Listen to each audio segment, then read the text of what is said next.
Di sesi tutorial kali ini kita akan melakukan evaluasi terhadap balok, di mana perencanaan balok itu akan kita lakukan checking atau evaluasi terhadap syarat sistem rangka pemikul momen khusus.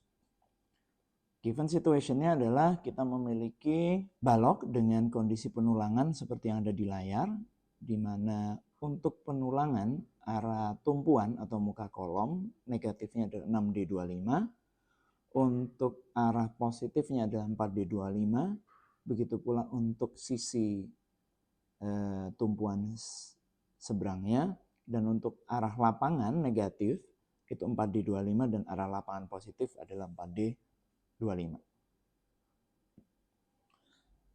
Untuk Q-depth dan Q-lift-nya adalah 25 kN per meter, kebetulan nilainya sama.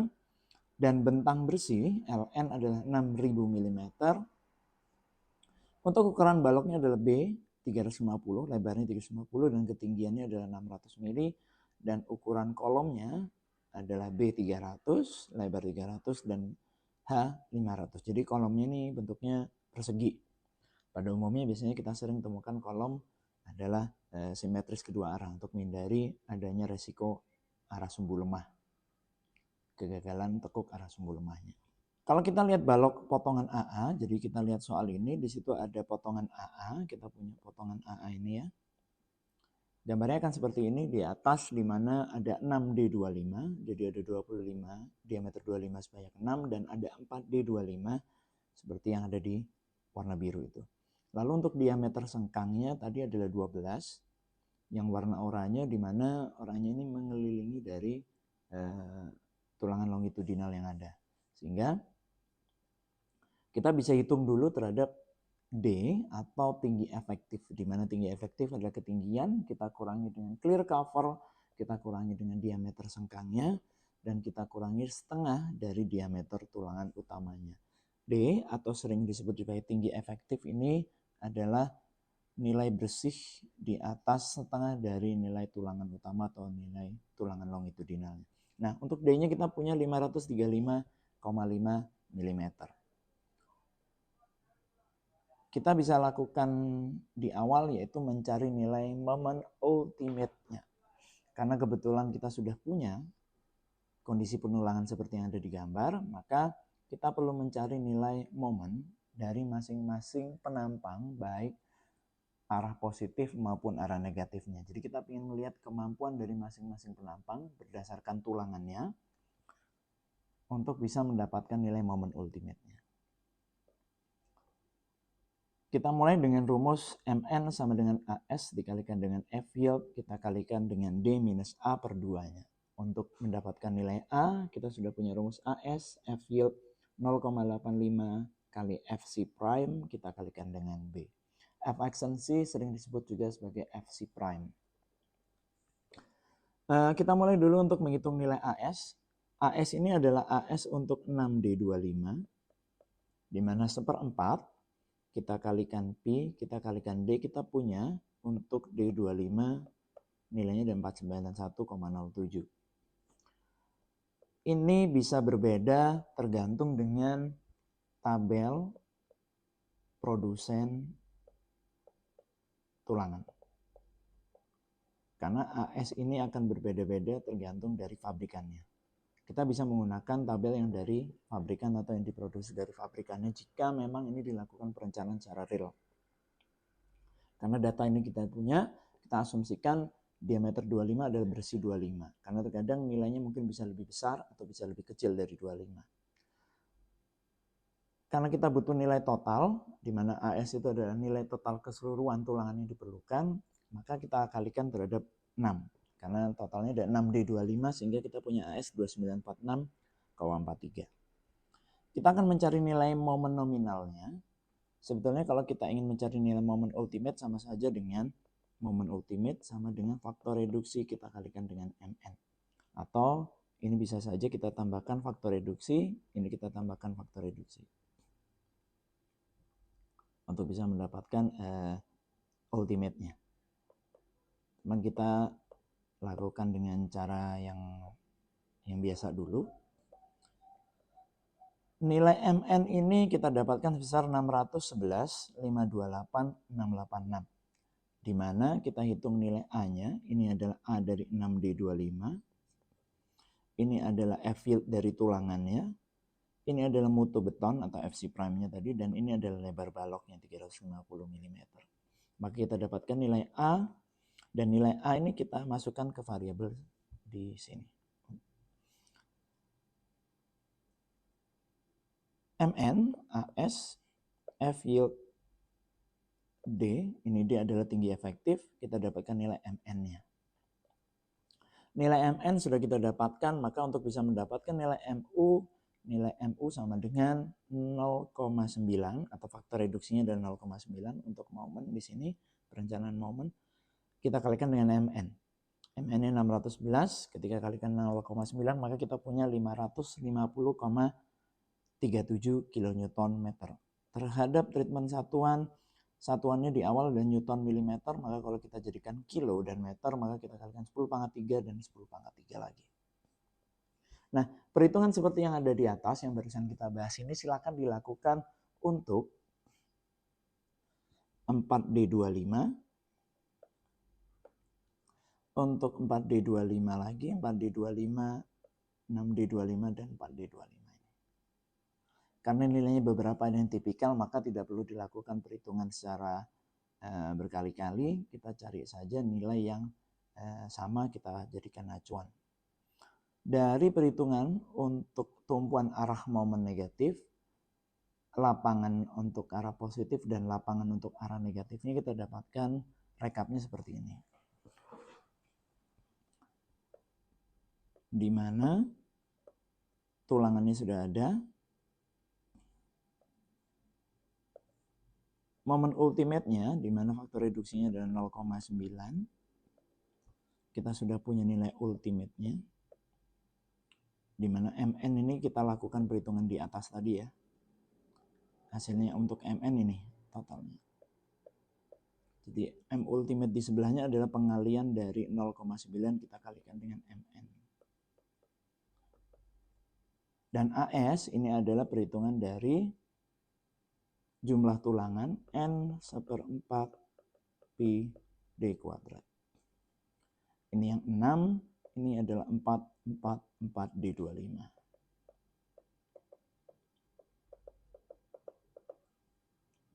Kalau kita gambarkan seperti ini kurang lebih pemetaan terhadap momen nominal dari masing-masing penampang, baik tumpuan, atau tumpuan itu sering kita dengar namanya menggunakan muka kolom, baik tumpuan positif maupun tumpuan negatif, dan juga lapangan arah positif maupun negatifnya. Jadi ini kita punya tumpuan arah negatif, kita punya tumpuan arah positif, ini adalah lapangan arah negatif, ini lapangan arah positif, tumpuan arah positif, dan tumpuan ini adalah arah negatif. Setelah itu kita lanjutkan untuk cek persyaratan terhadap sistem rangka pemikul momen khusus. Ini sudah ada di SNI 2847, 18621, babnya adalah 18621, di mana kita mulai untuk melakukan checking terhadap geometrinya. Ada 3 syarat terhadap syarat geometri di SRPMK. Syarat terhadap bentang bersih, terhadap 4 kali tinggi efektif balok, lalu syarat lebar balok terhadap perbandingan 0,3 terhadap ketinggian balok, dan juga syarat lebar balok tidak boleh kurang dari 250 mm, dan syarat lebar balok tidak boleh melebihi dari penjumlahan lebar kolom ditambah dengan 2 kali 3/4 atau 0,75 dari ketinggian kolomnya. Kita cek satu-satu untuk tiap syarat ini. Kita punya LN. LN-nya sudah ada, dari ada 6000 mm. 4 kali D. D ini adalah tinggi efektif balok. Sudah kita hitung di awal tadi. 2142 terhadap 6000, maka oke. Lalu yang berikutnya, untuk lebar balok terhadap 0,3 dari H. ketinggian dari balok adalah 600, kita kalikan 0,3, 200. 350 harus lebih besar dari 200, maka oke. Dan 350 lebar balok kita ini harus lebih dari 250 mm pun juga memenuhi.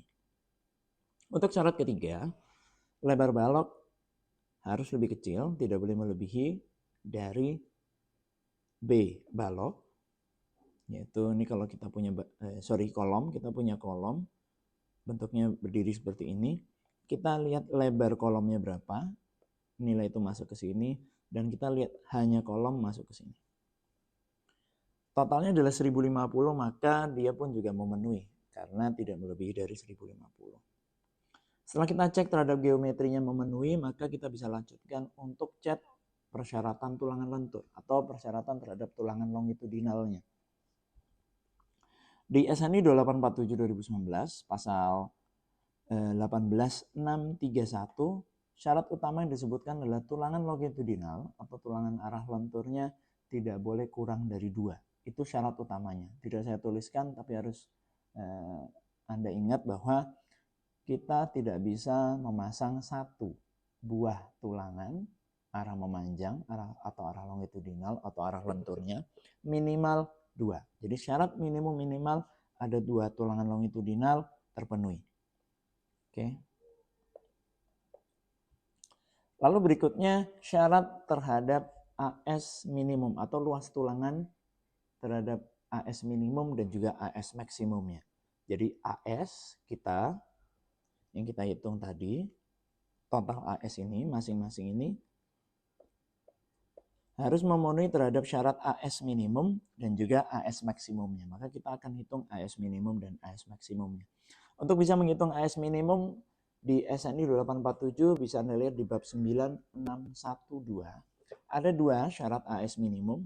Kita akan memilih nanti mana yang paling dominan atau yang mana yang paling besar.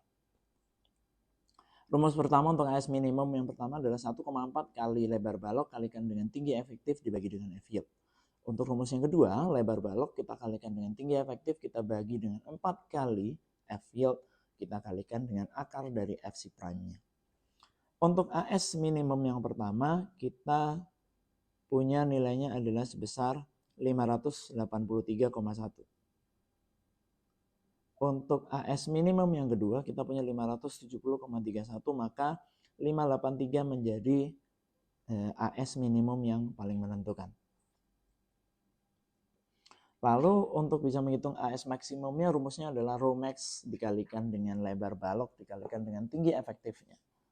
Untuk bisa mendapatkan rho max, bisa kita lakukan dengan rumus, namun dalam syarat SRPMK, pada syarat untuk AS maksimum, rho maksimumnya adalah 0,025. Ini sudah ada di SNI 2847 pada bab 18621, bahwa rho maksimum yang bisa dipakai adalah nilai sebesar 0,025. Maka dari angka 0,025 itu kita kalikan BW dan kita kalikan D untuk tinggi efektifnya, maka kita dapatkan AS maksimumnya sebesar 4.685,62.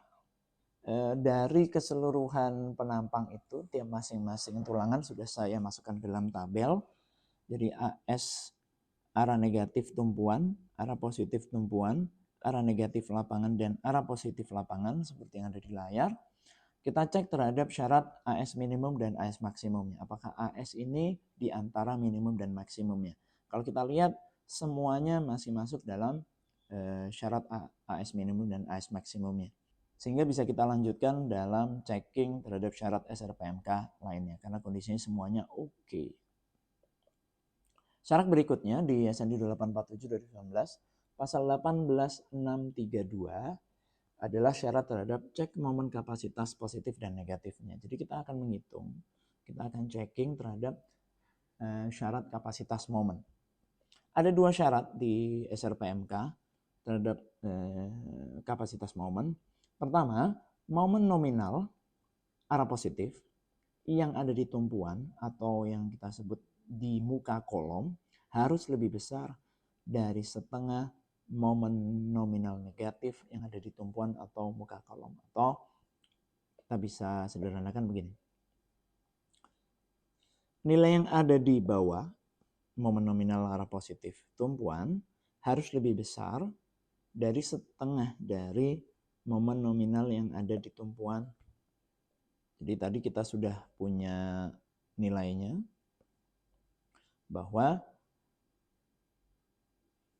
429,57 momen nominal dari tumpuan arah positif harus setengah kali dari 611. 429,57 harus lebih besar dari setengah kali 611, yaitu 305, 429 terhadap 305, maka oke. Syarat kedua adalah momen nominal baik positif maupun negatif, arah positif maupun negatif di setiap penampang dari seluruh semua momen nominal yang ada ini harus lebih besar atau tidak boleh kurang dari 1/4 dari momen nominal yang paling maksimum yang ada di masing-masing tumpuan. Jadi kita awali dengan mencari nilai momen nominal yang paling maksimum dari kesemuanya. Kita punya 611, kita punya 429, 611, 429, 429, 429, maka yang paling menentukan apa? Yang 611.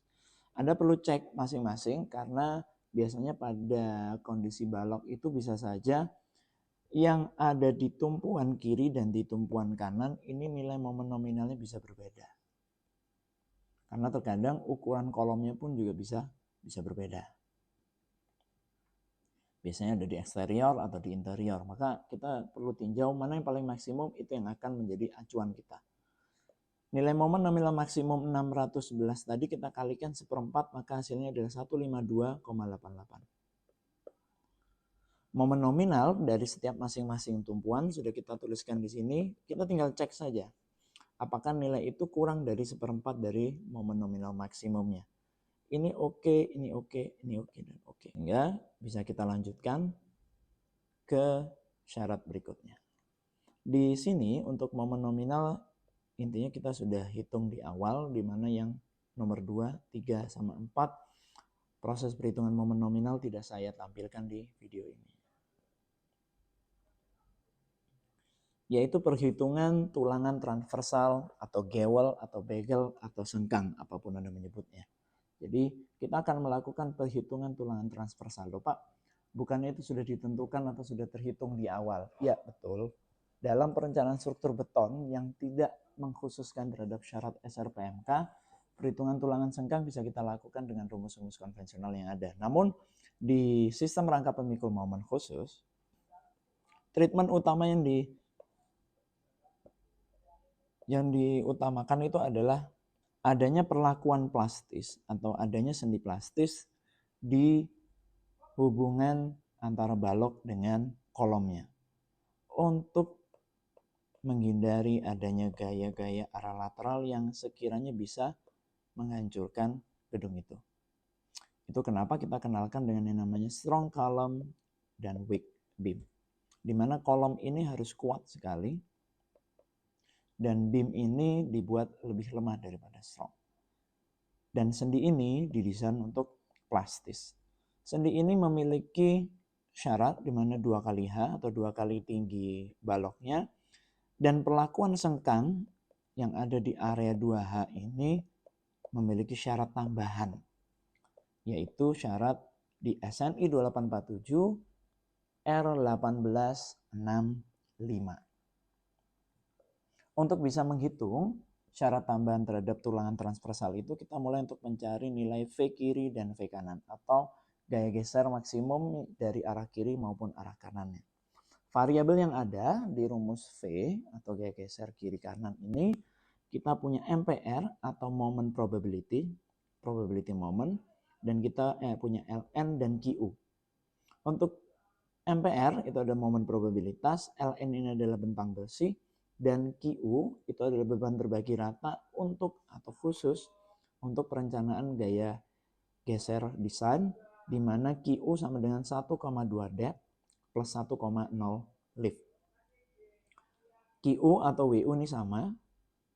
Untuk LN kita punya tinggal MPR-nya. Nah, untuk mencari nilai moment probability di SNI 2847 pasal 18651 kita sudah diberikan rumus mencari nilai moment probability. Apa yang membedakan moment probability dengan momen nominal lain? Rumus momen nominal ini perbedaannya hanya di mana nilai F yieldnya dikalikan dengan 1,25. Sisanya sama. Jadi kita menambahkan 25% dari kemampuan mutu tulangannya. Dari situ kita bisa mendapatkan nilai moment probability. Jadi kita hitung dulu A-nya. A probability, A moment probability sama dengan AS kalikan 1,25 F yield kalikan dengan 0,85 bagi dengan 0,85 FC prime dibagi dengan B. Untuk AS ini adalah AS 6D25. AS dari 6D25. Jadi kita bisa lihat kita akan mencari nilai moment probability untuk arah negatifnya dulu. Dengan tulangan 6D25, maka AS yang masuk adalah AS 6D25. Untuk 1,25 F yield, 0,85 efisiensi, dan B-nya akan sama untuk perhitungan lainnya, untuk arah moment probability positifnya. Kita punya A-nya 185,7. Kita masukkan ke rumus moment probability, di mana AS kalikan 1,25 F yield, kita kalikan dengan D minus A per 2. AS-nya juga masih tetap menggunakan AS 6D25 karena kita sedang mencari moment probability di arah positif pada tumpuan atau muka kolom. Tanda panahnya udah jelas arahnya kemana. Kita dapatkan nilainya moment probability negatif atau moment probability yang arah negatif untuk tulangan 6D25 yaitu 733,63. Nah, untuk positifnya, di mana itu adalah tulangannya 4D25, langsung saya hitung untuk A dan MPR-nya, kita dapatkan moment probability-nya adalah 523,28. Mengapa yang di lapangan tidak diperhitungkan? Kembali lagi bahwa area ini tidak difokuskan dalam perencanaan SRPMK. Yang difokuskan adalah area yang berada di sambungan atau hubungan balok dengan kolom. MPR sudah kita dapatkan, kita tinggal menghitung untuk QU-nya atau WU-nya. Di SNI juga sudah disajikan rumus ini bahwa 1,2 dep plus 1,0 merupakan beban gravity load dalam perhitungan atau perencanaan yang disebut dengan mencari gaya geser. Nilai QU-nya adalah 55 kN per meter, maka kita bisa tuliskan rumus untuk V kiri dan juga V kanan. Seperti yang ada di sini.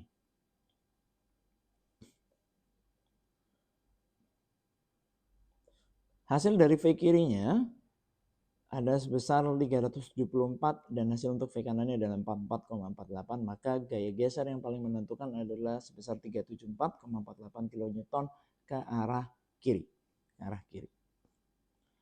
Dari situ maka kita bisa lanjutkan untuk melakukan checking terhadap gaya geser gempa moment probability terhadap setengah dari gaya geser total maksimumnya, di mana syarat ini harus dipenuhi dalam perencanaan SRPMK. Untuk bisa menghitung gaya geser gempa, rumusnya adalah moment probability positif ditambah dengan moment probability negatif dibagi dengan ln-nya. Maka kita punya nilainya sebesar 209,48. Dari hasil penjumlahan dan pembagian dari rumus yang ada di layar Anda, yaitu kita bisa mendapatkan gaya geser gempanya sebesar 209,48. Dan ini harus kita kontrol terhadap setengah dari gaya geser total maksimumnya. Gaya geser total maksimum yang kita miliki pilihannya di antara 374 atau 44, maka yang paling maksimum adalah di 374. Sehingga syarat ini terpenuhi atau oke. Kita cek juga terhadap perbandingan gaya aksial tekan yang ada di balok. Nah, gaya aksial tekan yang terjadi pada balok itu biasanya tidak terlalu dominan jika kita bandingkan gaya aksial tekan yang terjadi pada kolom. Gaya aksial tekan ini bisa kita lihat pada perencanaan software, di mana kita masukkan sehingga kita tahu berapa nilai gaya aksial tekan yang terjadi pada balok. Asumsi gaya aksial balok yang diterima itu sangat kecil sehingga syarat ini pasti terpenuhi. Pada umumnya memang pasti terpenuhi karena gaya aksial tekan pada balok itu nilainya tidak signifikan jika dibandingkan dengan momen yang terjadi. Oke, Berikutnya kita melakukan desain tulangan sengkang di daerah kritisnya. Apa itu daerah kritis? Daerah yang tadi kita sebutkan di mana jaraknya adalah 2 kali H dari sambungan. Kita akan melakukan desain tulangan yang ada di area ini. Rumusnya kita akan kenal dengan VU sama dengan faktor reduksi VS ditambah dengan faktor reduksi VC. Di mana faktor reduksinya adalah 0,75. Ini ada di SNI 847 2019 di pasal 18652. Karena syarat gaya geser gempa dan gaya aksial tekan ini terpenuhi, maka VC itu bisa kita hilangkan. Di mana VC bisa kita buat sama dengan 0. Karena kan kedua syarat di atas ini terpenuhi. Sehingga pada rumus VU tadi kita bisa dapatkan VU sama dengan faktor reduksi kita kalikan dengan VS. VU-nya sudah kita punya, yaitu nilai perhitungan V kiri dan V kanan, mana yang paling besar, itu merupakan V ultimate-nya. Kita masukkan ke sini, maka kita punya VS-nya. VS-nya adalah sebesar 499,31. Oke. Jika digunakan sengkang tertutup, kita menggunakan diameter sengkang 12 mili dengan jumlah kaki 3. Syarat minimum jumlah kaki itu sudah ada di SRPMK, dan penggambaran jumlah kaki maksudnya akan seperti apa? Seperti ini. Di gambar yang ada di layar Anda, berarti di sini ada kaki pertama, kaki kedua, kaki ketiga, jadi total ada 3 buah kaki. Menghitung 3 buah kaki itu masuk pada rumus mencari nilai AV-nya, di mana AV luas tulangan geser atau luas tulangan arah transversalnya 1/4 pi D, D atau D dari 12. Kita mendapatkan luasan untuk 12 mili, lalu kita kalikan 3 terhadap total jumlah kakinya, sehingga kita dapatkan AV sama dengan 339,42 mm persegi. Untuk VS, nilainya sudah kita dapat di atas tadi, yaitu 499,31. Untuk bisa menentukan jarak sengkang rencana, rumusnya adalah AV kalikan dengan F field, kita kalikan dengan D. Lalu kita bagi dengan VS-nya. AV kita sudah punya, VS kita punya, F field kita punya, dan D juga kita punya. F field adalah F tulangan dan D adalah ketinggian efektif. Maka kita punya S sebesar 163,81. Ini adalah S rencana yang nanti harus kita kontrol atau harus kita checking. Kita coba menggunakan S dengan jarak 150. Kita harus cek juga terhadap syarat spasi tulangan untuk SRPMK di SNI 2847 pasal 18644, di mana S maksimumnya itu harus lebih kecil dari D/4, harus lebih kecil dari 6 kali diameter tulangan utama, dan S maksimum juga harus lebih kecil dari 150. Maka persyaratan S ini harus kita kontrol. Dari syarat spasi tulangan sengkang di pasal 18644, kita bisa lihat dari hasil tersebut bahwa untuk 150 tidak bisa kita pakai karena ada batas 133,87, sehingga mau tidak mau kita harus pakai jarak di bawah 130. Untuk mempermudah dalam aplikasinya kita menggunakan S sebesar 130. Jadi S maksimum sepanjang seni plastis atau 2 kali H. Jadi bisa kita lihat di sini, di mana kalau kita nanti akhirnya menentukan 130, maka ini yang kita pasang 130. Pada SNI 2847 di pasal 186.444, pemasangan sengkang harus dimulai dari jarak 50 mm dari garis pertemuan balok dan kolom. Setelah itu kita bisa memasang sengkangnya. Kita juga perlu cek terhadap syarat luasan tulangan sengkang maksimumnya atau VS maksimumnya. Rumus Vs maksimum sama dengan 0,66 kita kalikan Fsc prime dikalikan dengan Bw dan kita kalikan dengan D-nya. Hasilnya adalah 677,5. S maksimum yang kita pakai adalah 133,87. Kita bulatkan jadi 130 mm saja. Kita coba cek untuk Vs tulangan terpasangnya. Rumusnya adalah AV kali FY kali D dibagi dengan S. Rumus VF sudah ada di atas tadi ya. Tinggal dibalik saja. Tadi kan kita mencari S, kita tarik mundur. Sekarang kita cari nilai Vs-nya berdasarkan S syarat jarak tulangan minimum. Sehingga kita dapatkan Vs-nya adalah 629,18. Kita cek atau kontrol untuk Vs tulangan terpasang 629. Ini Vs maksimumnya 677, maka oke. Sehingga penggunaan S atau jarak 130 mm untuk diameter sengkang 12 itu boleh digunakan. Setelah kita bisa mendapatkan jarak tulangan sengkang khususnya untuk daerah kritis di 2H, kita juga perlu menghitung jarak tulangan sengkang yang berada di lapangannya.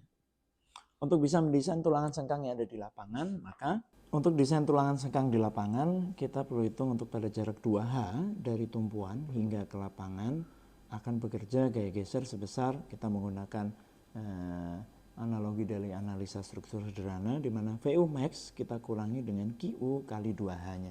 Maka VU max-nya kita kurangi dengan total QU yang ada di sepanjang 2H-nya karena kita akan menghitung nilai yang ada di area ke lapangan. Untuk VU max kita kurangi dengan QU kali 2H-nya, kita punya 308,48 nilainya. Rumus dalam perencanaan tulangan sengkang kita udah kenal dengan VC sama dengan 0,17 lambda, kita kalikan dengan akar DFC prime, kita kalikan dengan BW, kita kalikan dengan D. Lambda ini untuk beton normal, maka nilainya sama dengan 1. Setelah kita hitung untuk nilai VC-nya sama dengan 174,51 kN, sehingga bisa kita masukkan ke rumus VU, di mana faktor reduksi Vs ditambah dengan faktor reduksi VC. Faktor reduksi geser adalah sebesar 0,75, sehingga kita dapatkan nilai total VU itu adalah sebesar, sehingga kita dapatkan nilai total Vs-nya, karena kita mencari nilai Vs, VU-nya kita udah punya ya, yang ada di atas ini. Kita masukkan VU-nya 308,48, 0,75 Vs terhadap VC-nya. Vs-nya adalah sebesar 236,79. Jika digunakan sengkang tertutup, jumlah kakinya ada 2. Kita menggunakan diameter sengkang 12 mili, maka 1/4 pi D dari 12 kuadrat, dan ini adalah jumlah kakinya. Kita punya AV sebesar 226,28 mm persegi. Dengan VS sebesar 236,79, kita cari nilai S-nya. Sama perlakuannya seperti kita menghitung tadi di area kritis. Di mana AV kali F yield kita kalikan dengan D dibagi dengan VS-nya. Sama dengan 230,27, atau kita bulatkan saja ke arah 200 mm dalam pemilihannya. Kita perlu cek dulu terhadap cek syarat tulangan sengkang. Cek syarat tulangan sengkang pada area lapangan ini berbeda dengan kondisi pada area kritis atau di SRPMK, di mana ada 4 syarat yang harus kita penuhi, di mana S1 tidak boleh melebihi dari AVFYD per VS, S2 tidak boleh melebihi dari D2, S3 tidak boleh melebihi dari AVVY 0,35 BW, dan SV tidak juga boleh juga melebihi dari 600. Setelah kita hitung 230, 267, 75, 998, dan 600. Kita menggunakan 200. Maka ini oke. Syarat di sini juga oke. Syarat di sini juga oke. Syarat di sini juga oke. Syarat terhadap keempat, kondisi jarak pada tulangan spasi sengkang, spasi tulangan sengkang, itu semua terpenuhi untuk menggunakan jarak 200. Sehingga bisa kita gambarkan pada penggambaran terhadap tulangan arah transversalnya bisa kita tuliskan di situ untuk D12 di area kritis yaitu 2 kali H sepanjang 1200 mm karena kebetulan hanya adalah 600. Sepanjang 1200 mm atau sepanjang 1,2 meter, tulangan sengkang ini harus berjarak 130. Dan pada area lapangan di luar dari 1200 atau area kritis kita menggunakan jarak sebesar 200. Jangan lupa untuk jarak 50 mm yang ditentukan dari jarak keluar tertepi dari kolomnya. Semoga bermanfaat.